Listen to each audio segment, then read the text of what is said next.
This is a Lee color swatch book, and it's got every kind of gel, diffusion, ND, you name it, it's in here. As a DP or a gaffer, this can be essential for picking new gels or diffusion that you might not normally use. I always have one when I'm scouting, and I'd even like to just have it on my desk when I'm brainstorming new color combinations for a movie. But why should I have one? Now, most of us know about the main gels like CTB, CTO, CTS, and a lot of the diffusions like 216, 250, 410, and etc. But maybe you're looking for an in-between kind of diffusion, like a 3/4 diffusion, which would be 416. Or maybe something unusual like a tough spun 214, which is a very dense fiber kind of diffusion. The swatch book makes it quick and easy to find a particular density, how it looks, because a lot of the times you just see it on the website, it's just a white box. You can't really see it. You can also feel it and see if it's going to be noisy if you're outside and there's wind, if sound's going to be a problem with that. It also gives you the transmission rate to see how much light's going to be taken away when you put it through that diffusion or gel. And it has the Lee number right on the swatch, so you can quickly and easily skim through and find something you like instead of endlessly scrolling online and trying to find something through just pictures. Now, there's not as many diffusion options as there are gel options. You can get pretty crazy with the gels. And most of the popular gels have an 1/8 or a 1/4 and a 1/2 as well, so the gels add up pretty quickly. The great thing about gels is you can take the little swatch, put it up to your eye, and look at a light through the gel. And vice versa, you could put this up to a light like a small LED panel, like I have here, this Roscoe.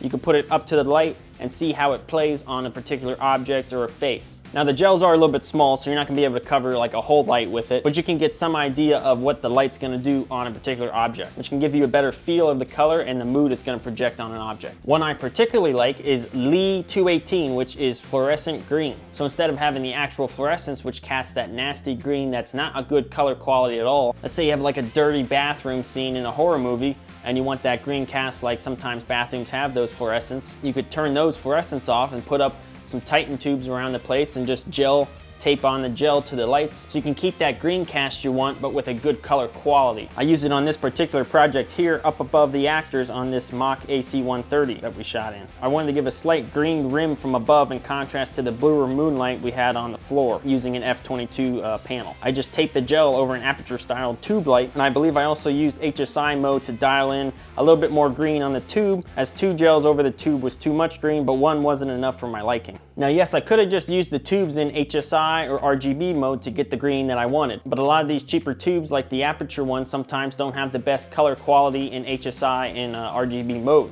Titan tubes are a little better usually, but still, if I'm able to put it on 5600 daylight mode and just throw the gel over that, then I start with a better base, and going through the gel, I end up with a better product on whatever I'm lighting. Now, if I'm scouting a project as a DP, I like to bring the swatch book, but I also like to combine it with this Sherwin-Williams paint color swatch book that has pretty much any color you want.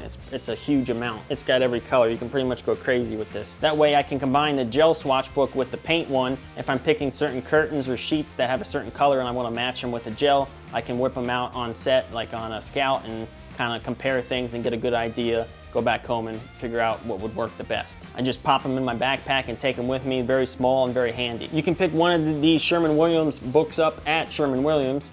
I got mine for free. They usually just give you one, but they might charge now because there are a significant amount of paper. But if you buy something and you want a book, I'm sure they'll just give one to you. The Lee Filters swatch book you can sometimes pick up at like a class event. Maybe they're just handing them out as a promo item. I got mine when I went to film school, and they had an instructor come in from out of state. He gave one to everybody. If not, you can pick them up online for 20 to 30 bucks.